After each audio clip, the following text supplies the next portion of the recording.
Take 2, porque eu gravei 30 minutos. Ação! E agora vamos para a quinta pergunta. Agora vamos para a quinta pergunta. A quinta pergunta é: Sou pai e gostaria de saber qual o valor da pensão que devo pagar. Essa resposta pode ser simples ou muito complexa. Teoricamente, não existe uma lei ou uma regra sobre o quanto o pai ou a mãe deve pagar de pensão. Não existe. É muito comum dizer 30% do salário, 1/3 do salário, 33%. Existem várias vertentes sobre o valor e a porcentagem que deve ser paga, mas não existe uma lei. Existem jurisprudências e seguem o entendimento de que normalmente é 30%, 33%, mas não quer dizer isso. O valor que você vai pagar de pensão vai ser aquele correspondente ao seu recebimento, aos seus vencimentos, ao quanto você recebe mensalmente e a necessidade da criança, também no caso de uma das perguntas anteriores, no caso da mulher, que também pode pedir os alimentos, vai depender da necessidade e da condição do pai. Então, existem dois fatores, a necessidade e a possibilidade. Temos que analisar que a necessidade da criança e a possibilidade do pai.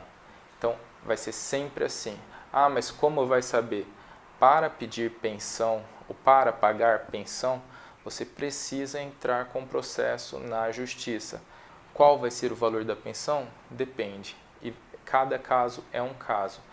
A melhor situação é procurar um advogado e ir até a justiça para deixar o seu direito posto em um papel com cumprimento obrigatório. Vamos para a sexta pergunta. A pessoa perguntou: O pai da minha filha foi morto e gostaria de saber se ela tem direito de pensão. Para um filho, supondo que ele seja menor, ter direito a uma pensão por morte, precisa analisar se essa pessoa trabalhava, se ela tinha um registro em carteira ou era um funcionário público, ou se ela contribuía com o INSS. Mas pode ser que não trabalhava mais, mas não contribuía com o INSS, então não pode mais? Então não tem direito? Depende. O INSS tem algumas regras que dizem que quais são as possibilidades em que pode ou não pedir a pensão. Quando a pessoa trabalha e depois de 1 ano ela é demitida e recebe o seguro-desemprego, pelos próximos anos ela tem o que chamamos de qualidade de segurado. Então, se nesse período ela vier a sofrer um acidente, ela pode se afastar pelo INSS. Se ela tiver alguma doença que ela precisa se afastar, que ela não possa trabalhar, ela também vai receber pelo INSS.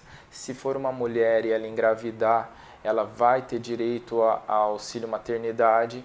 E se a pessoa vier a óbito, os seus dependentes vão ter direito à pensão por morte.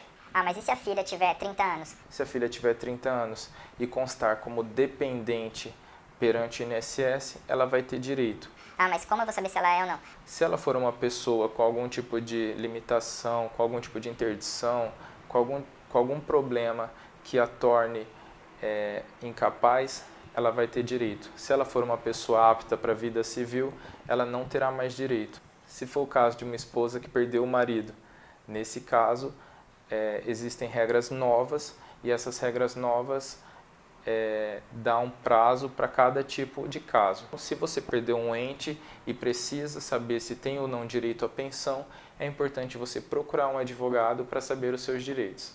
E agora vamos para a sétima pergunta. Preciso primeiro registrar minha filha para depois pedir a guarda? Sim, você primeiro precisa registrar sua filha para depois pedir sua guarda. Porque antes de registrar, ainda que ela seja biologicamente a sua filha, ela documentalmente, civilmente, ela não é a sua filha.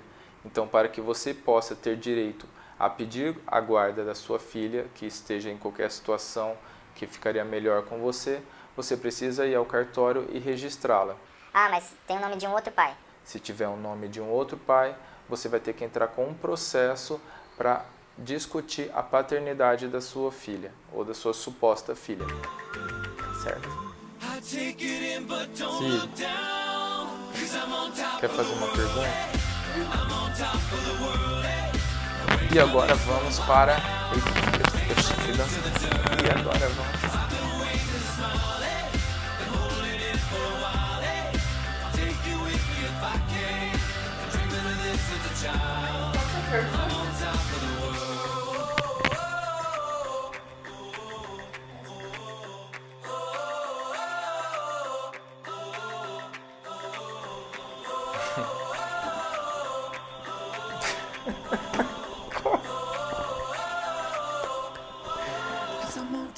Vamos lá.